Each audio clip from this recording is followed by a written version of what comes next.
सात पीर सात उत्सव ही एक कोकणातील परंपरा आहे उत्सवाची. हिंदू मुस्लिम ऐक्याचं जे प्रतीक मानलं जातं ते उर्स आजपासून सुरू झालेत. सुरुवातीला पहिला उर्स होतो तो हाजी मलंगगड, जे कल्याण येथे हे आहे, तो बाबांचा दर्गा आहे. आणि त्यानंतर इतर 6 भाऊ आणि 1 बहीण असे उत्सव म्हणजे उर्स साजरे होतात. आपण सुरुवातीला पाहिलं बाबरशेख येथे आपण पाहिलं की बाबरशेख बाबांचं कशा पद्धतीने तिकडे उर्स साजरा होतो. त्या ठिकाणी देखील हिंदू मुस्लिम बांधवांचं ऐक्य पाहायला मिळतं. त्याच पद्धतीने भाटे या गावीमध्ये सुफी शाह करामुद्दीन बाबा यांचा देखील या ठिकाणी यांची देखील कबर आहे या ठिकाणी. आणि हिंदू मुस्लिम ऐक्याचं प्रतीक हे देखील या ठिकाणी मानलं जातं. आणि याचा जो मानपान असतो तो देखील इथले जे काही भंडारी समाजाचे लोक आहेत यांच्याकडे आहे, खास स्थानिक मुस्लिम बांधव आहेत त्यांच्याकडे असतो. आणि एकत्रित मिळून गुण्यागोविंदाने हा उत्सव दरवर्षी आनंदात मोठ्या उत्साहात साजरा होतो. 7 भाऊ 7 पीर आणि 1 बहीण सोमेश्वर येथील असे हे उत्सव असतात. नेमके कशा पद्धतीने त्यांचे उर्स साजरे होतात ती माहिती आपण जाणून घेणार आहोत. नमस्कार. आपण आज इकडे उर्साचा कार्यक्रम सुरू झाला आहे, उर्स सुरू झालेला आहे. बाबरशेख येथे उर्स आहे, आज भाटे या गावी उर्स आहे. नेमके 7 पीर बाबा आहेत, नेमकं काय हे समीकरण आहे? हे 7 पीर आपल्याच याच्यात आहेत, म्हणजे आपल्या पंचकुशीत आहेत. मोठ्या भावांचं नाव आहे हाजी मलंग बाबा, त्यांचा उरूस मुंबईला होतो. 2 नंबर भाऊ आहेत शाकरामुद्दीन बाबा, त्यांचा उरूस भाट्यात होतो. 3 नंबर बाबा आहेत हातीस, त्यांचा उरूस हातीसला होतो. 4 नंबर आहेत पीर इशामुद्दीन शेख बाबा फुनगुस संगमेश्वरला. 5वा उरूस होतो शेख जाहीर शेख रूप बाबा, त्यांचा उरूस होतो फुनगुसला.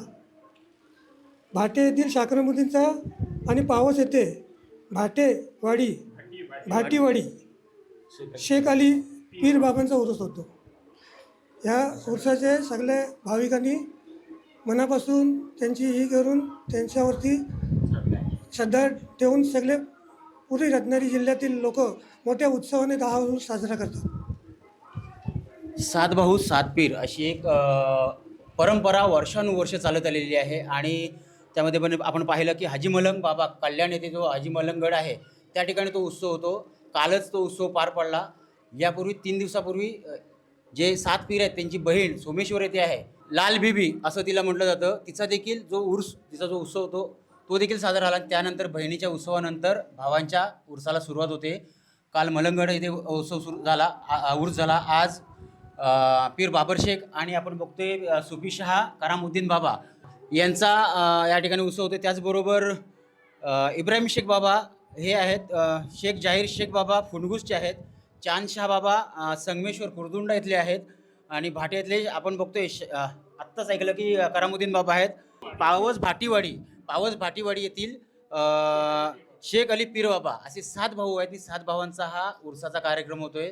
मोठ्या भक्तिभावाने हा इथे कार्यक्रम होतो. सर्व धर्मीय लोक या उत्सवात या उर्साला मध्ये येतात, सहभागी होतात. खांद्याला खांदा लावून या ठिकाणी दर्शनाचे कार्यक्रम होतात. आणि रात्री उशिरा जे काही संदल येतं, संदल आल्यानंतर या उर्साची सांगता होते.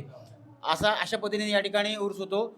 आणि हिंदू मुस्लिम ऐक्य पाहायचं असेल तर आवर्जून रत्नागिरीत लोकांनी यावं, भाविकांनी रत्नागिरीत यावं. पीर बाबरशेख असेल, भाटे येथील शाह करामुद्दीन बाबा असतील यांचा उर्स असेल, पावस येथील उर्स असेल, पावस भाटी येथील उर्स असेल, तर या ठिकाणी देखील हिंदू मुस्लिम बांधवांचं ऐक्य आपल्याला पाहायला मिळतं. गुण्या गोविंदाने कसे बांधव नांदतात, कसा एकत्रित उत्सव साजरा करतात याचा प्रत्यय केवळ आपल्याला रत्नागिरीत पाहायला मिळतो. कॅमेरामॅन शुभम पवारसह Prashant Pawar, Times Digital, Ratnagiri. Times डिजिटलला लाईक करा, सबस्क्राईब करा, शेअर करा आणि बेल आयकॉन दाबायला विसरू नका. पाहत रहा टाइम्स डिजिटल.